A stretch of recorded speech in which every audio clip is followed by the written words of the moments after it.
In the summer of 1995, 10-year-old Keith along with his dad and older brother, Stanley, and Ronald, took a trip up to Alabama to visit some family. Keith's aunt, who is Stanley's younger sister, just had surgery and was on the tail end of recovery, so they decided to go up and surprise her with a visit and stay with her over the weekend. Her kids haven't seen the cousins in a while, so it seemed like an awesome idea. Once they got there, they got settled in, and it being a good drive from Florida, Stanley decided to take a quick nap on the couch. Before he went to sleep, Ronald asked his dad for the keys to the car so he could run to the store. Even though they were out of town, Ronald had made the trip up to Alabama numerous of times and was quite familiar with the area. He even had friends that he would later on go and hang out with. But still Stanley was hesitant. But he gave up the keys and went on to take a nap. Keith's in the room playing with his cousins Tony and Micah when Ronald asks them if they want to ride with him to the store. They all pack up and head out the parking lot of the apartment complex. The complex was in the shape of a big circle with two ways to get in and out on opposite sides of the complex. You had one that leads to a back road going into town, and the other end which put you back towards the main highway. When they were at the exit of the complex, at the stop sign, they spotted this drifter-looking guy standing in between the sign and the road.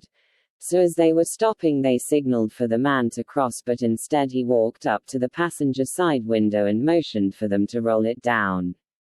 Before Ronald could tell Keith not to roll the window down, Keith put a crack in the window just big enough to stick your hand in up to about the palms. The man leaned forward and said, "Hey, I see you guys from Florida, what y'all doing round here?" Ronald semi-aggressively asked the man what did he want. The man threw his hands up and said he just wanted some change if we had some. Ronald told him no as he was rolling off. They went to the store and came back, and that was that. The next day on Saturday morning, Stanley and Ronald went down to the city to check a few things out. Ronald wanted to go see his friends and Keith decided to stay with his cousins and play around the complex. Keith's cousins were excited to introduce their friends to their cousin from Florida. While they were walking and showing Keith around the neighborhood, one of the friends brings up guns, and how his dad took him to the gun range. Well, not to be outdone, Keith's cousin Micah says, "Well, you know, our big cousin Ronald keeps a gun," and he asks Keith if his brother still has his gun. Keith says yeah, of course. So boys being boys, Keith's cousins and their friends are pushing Keith to go and get it.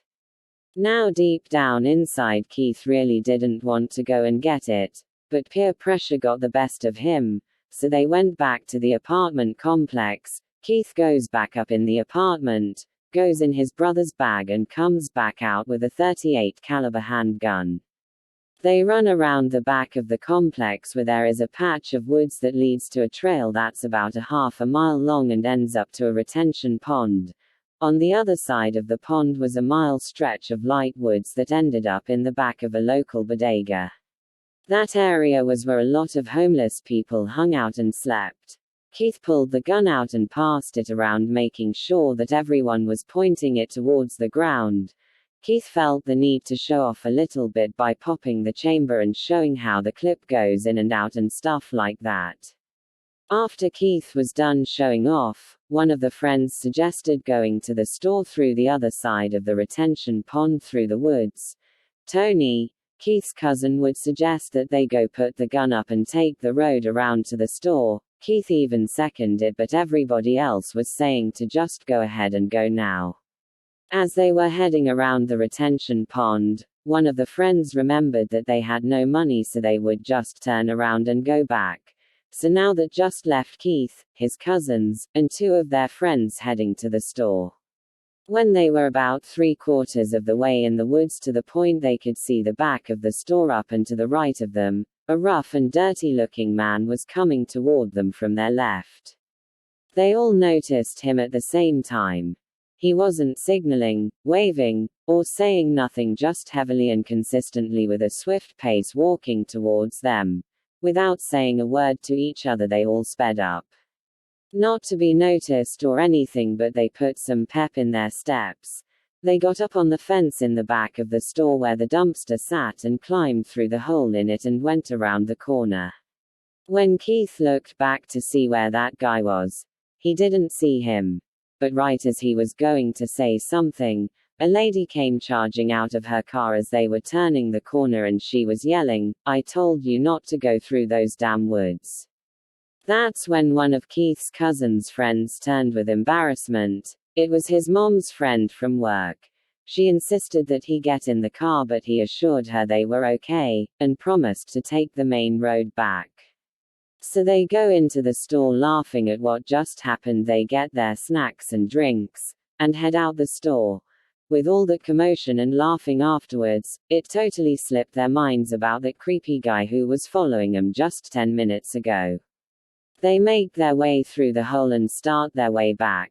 But about halfway through, Keith remembered and brought it up to them. Tony, who was the oldest in the group, kind of got scared and suggested they speed up. As they were coming through the clearing where they had to make their way around the right side of the retention pond, to their horror, coming from behind a tree. On their left, was the rough and dirty-looking man. The way he came around the tree with such quickness and the way he hopped over the fallen tree, the boys just knew that this guy was coming for them. They all dropped their bags and started to run as fast as they could, but with the heaviness of fear, him only being about 25 yards away from them and the fact he was a grown man, that combination would result in the man catching up to them. He would end up grabbing a hold of Micah and throwing him to the ground. Micah, being the younger to Tony, was also the youngest in the group at 9, Tony was 11, a month from 12, and the two friends were the same age as Tony. So Micah fell to the ground and started screaming for help. Tony immediately stopped and turned around.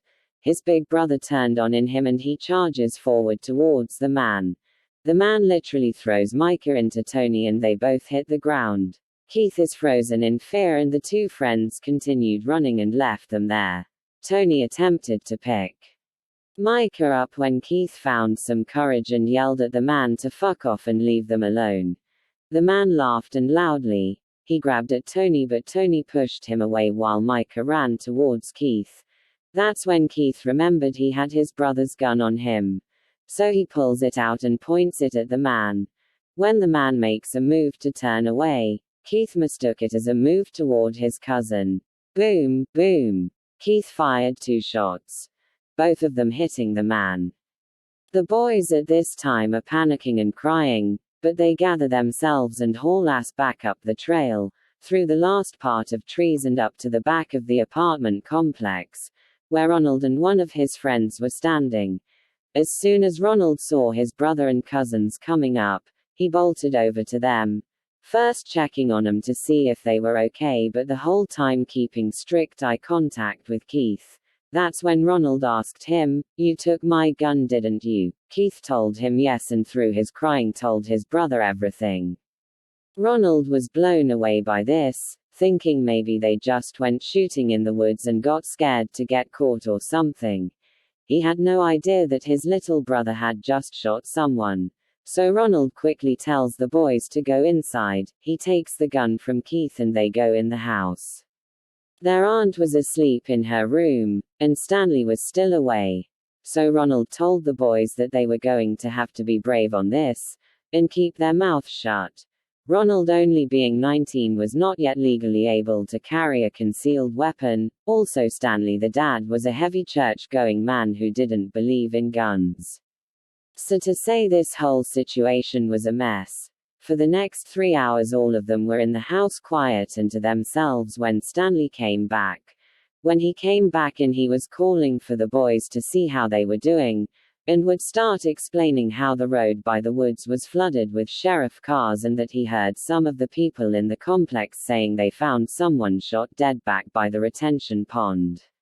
Ronald and Tony held their composure, but Keith and Micah on the other hand gave off reactions that both Stanley and his sister noticed. Stanley asked if they had heard the news already. Before Keith could respond, Micah erupted in tears and ran off in the room. Keith's aunt went in after him and shut the door. Stanley then turns to the boys and asks what the hell is going on. Tony and Keith look at each other, Ronald looking at them. Keith decides to just spill it all. But the detail he would switch was that, when they fought off the man, he dropped his gun and they shot him with it. Sure enough, the first thing that Stanley wanted to do was go and tell the police. But his sister insisted that they don't do that and Ronald seconded it. Stanley was confused and frustrated by this and they began going back and forth about why they shouldn't and why they should. In between arguing, Micah came back out. Now that he was calm, Stanley's sister started to remind him of all the stuff that's been happening back there in the woods. Stanley abruptly jumped in asking what she was talking about when the phone rang. She answered it. She listened for about 5 seconds when she started hastily snapping her fingers and pointing for the controller for the television. Keith ran it over to her. She turns it on, turns it to the local news station where the reporter was making a statement. The sheriff's department have found the body of 63-year-old Thomas Dunn from Boston, Massachusetts. Dunn was wanted on charges of child molestation and inappropriate behavior around minors in Florida. He was found dead near a retention pond behind the reserve apartments around 2 p.m. Investigators made a crucial discovery when searching his personal belongings that were on him at the scene. CSI investigators found a key ring with one key on it. It was a distinct key from the storage units uptown. When sheriffs made it to the storage lockers, they were surprised to see that someone was just exiting the unit. Deputies quickly apprehended the individual and detained him while they searched the premises. Upon inspection, deputies found what they described as heartbreaking evidence linking Dunn and now this new suspect Daniel Grimsley to the disappearance and killings of up to 7 children, ages 6 to 12.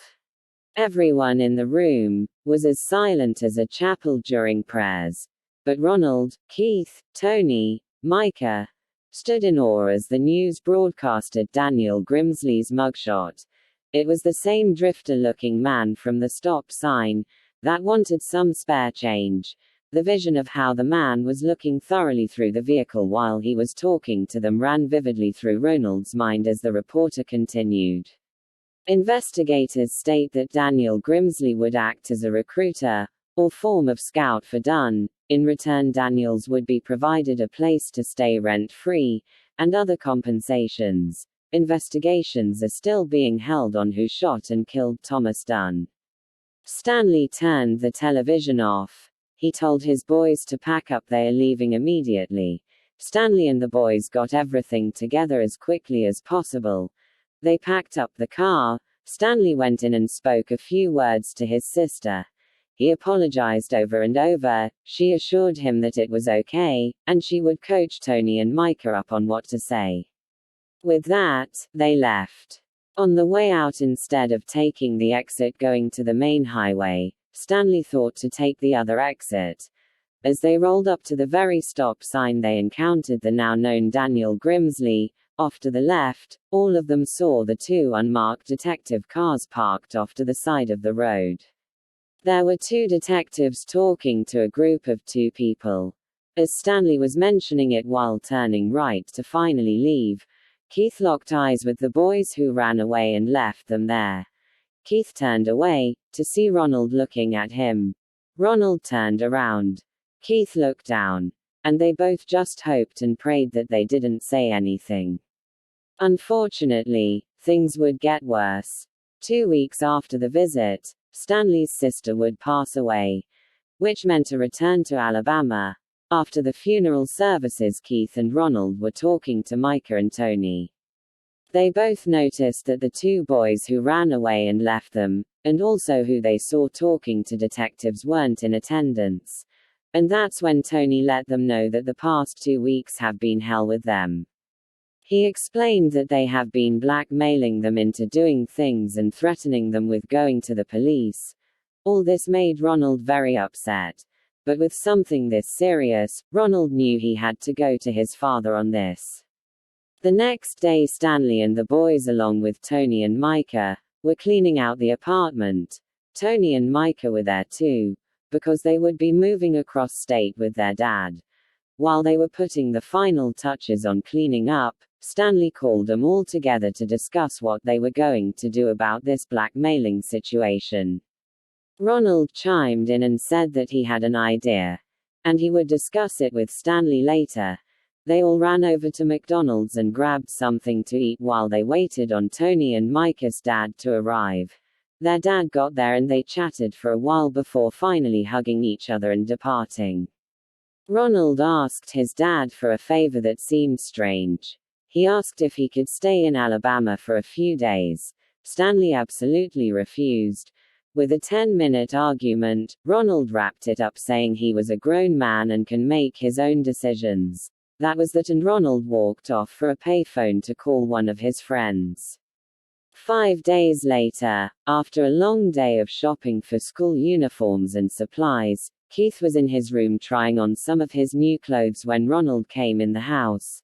He poked his head in Keith's room and said, "What's up?" He then went in and handed his dad Stanley an Alabama newspaper. Stanley read it. He looked at Ronald and just asked, "What did you do, son?" Ronald told his dad that he did what he had to do and walked out. When Keith came out the room, Ronald was throwing his hand up saying peace out to his little brother, and Stanley was walking back into his room. Keith saw the newspaper sitting on the table with a highlighted article. The article read, 38-year-old Jackie Mason of Huntsville, Alabama, was arrested for the murder of Thomas Dunn, convicted child molester, back in July of this year. A search warrant was executed at her residence after a tip came into the local sheriff's office. Upon searching her property, deputies found a .38 caliber handgun in a parked pickup truck in the back of her property. Investigators confirmed that it was the same weapon used in the murder of Dunn. Jackie Mason has stated that she is innocent, and has no idea how the gun made its way on her property. Keith was stunned by this but didn't quite understand. So he asked his dad about it. Stanley explained to him that the kid who had been harassing your cousins the most. Keith remembered it was the one whose mom's friend had made a big deal at the store. Well, that's his mom who is being charged with the murder, Stanley explained. Keith asked, "How is that?" And Stanley had no clue. Ronald's friend, who was standing out with him when the boys came running out the woods the day they shot Thomas Dunn, took the gun and hid it that day. And when Ronald got news of his cousin's mistreatment, he decided that he would take actions into his own hands.